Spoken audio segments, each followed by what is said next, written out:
I'm going to show you two ways on how to create bias strips. You can use them in a lot of different ways, but here's an example of a Hong Kong finish that I've used on this pocket. Now let's get started. The first method, which I'm calling piece by piece, I'd recommend this more to beginners. There are less steps and it's just more simple than the second method.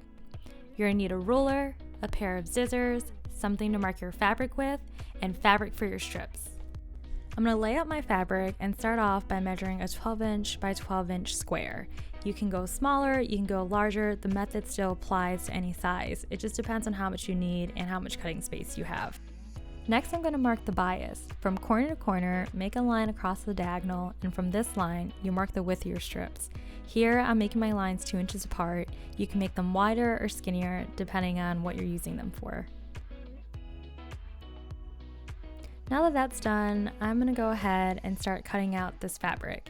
And you can use a rotary cutter for this. I just find that I have more control with shears, and that's really helpful on a loose fabric like this.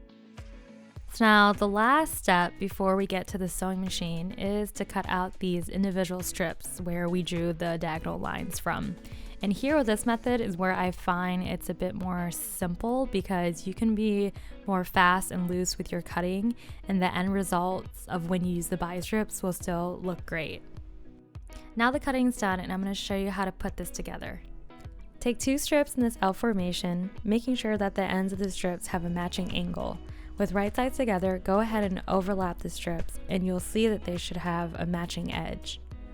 I'm going to go ahead and pin the layers together.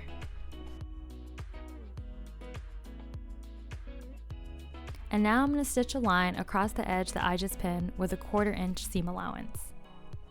So after this line is stitched, I'm going to go ahead and press the seam open. So choose a seam allowance width that's appropriate for your fabric.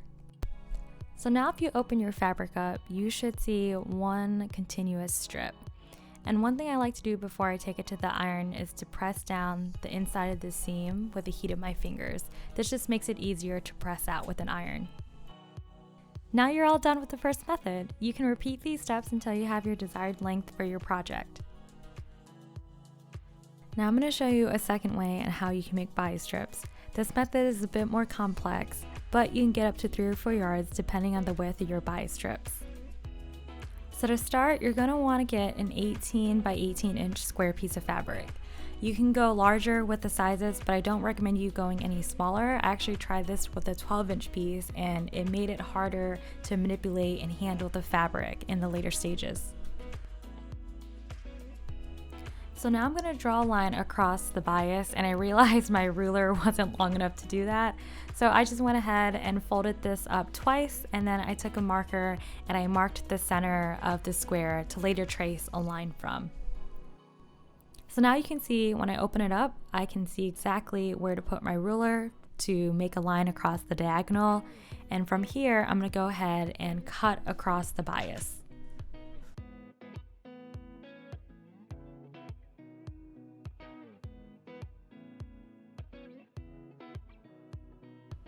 So now that I'm done cutting, I have these 2 triangles. And now what I'm going to do is take the right triangle and overlap it with the left triangle.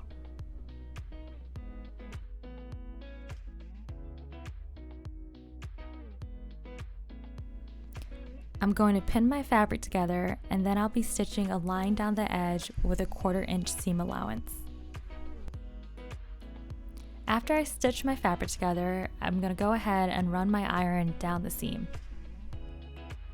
Next, with the ruler, I'm going to draw in my bias strips going the long way on this piece of fabric. For the project I'm using these for, I made my bias strips 1 1/4 inch wide. You can adjust the width to whatever you need.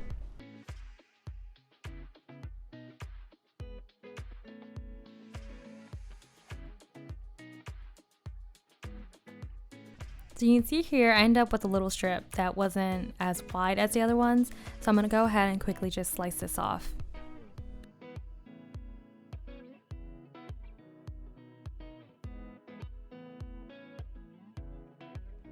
So it's really important that you have even bias strips here. So just to double check my work, I went ahead and took a small ruler just to make sure that they were all even.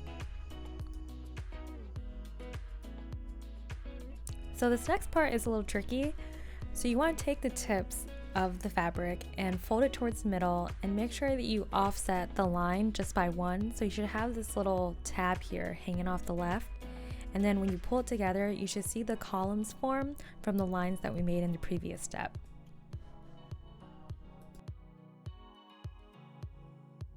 Now I'm going to pin these layers together. I'm going to zoom in so you can see in detail how I'm doing this here.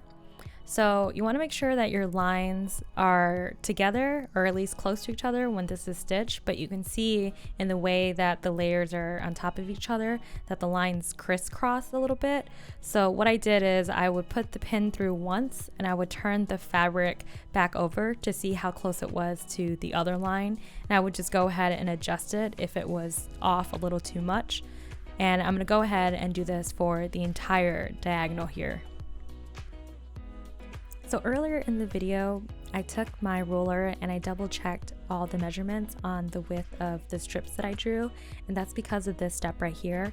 So you can see that if one column were smaller or bigger than the other one, it would throw off the alignment of all the other columns that we drew.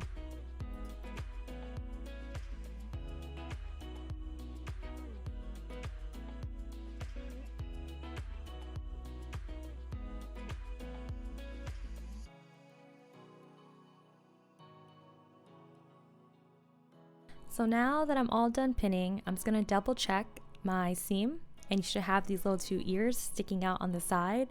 Then I'm going to take this to my machine and sew it down this edge.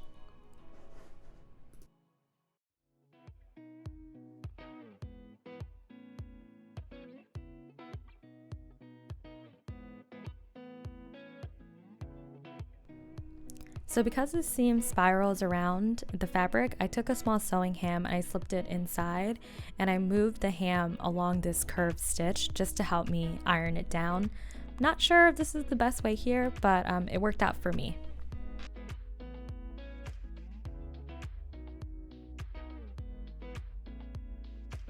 So now the last step we have to do is to actually cut out the strips. And this is where this method gets its name from, the continuous method, because here there is a lot of continuous cutting you have to do. So you want to start off at one of your tabs and cut along the inside marked line from this sleeve. And you can see here I was kind of getting nervous that I would cut through both layers. So I flipped it inside out so I can handle the sleeve with my left hand instead of kind of awkwardly putting my arm over to touch it on the right side. Then I also ended up switching scissors just because it was easier for me to kind of handle all this movement with the smaller scissors. So you can see eventually here later, I finally got the mechanics down of kind of cutting this out a little bit faster. But you just go ahead and cut out all the lines that you mark while you rotate the sleeve.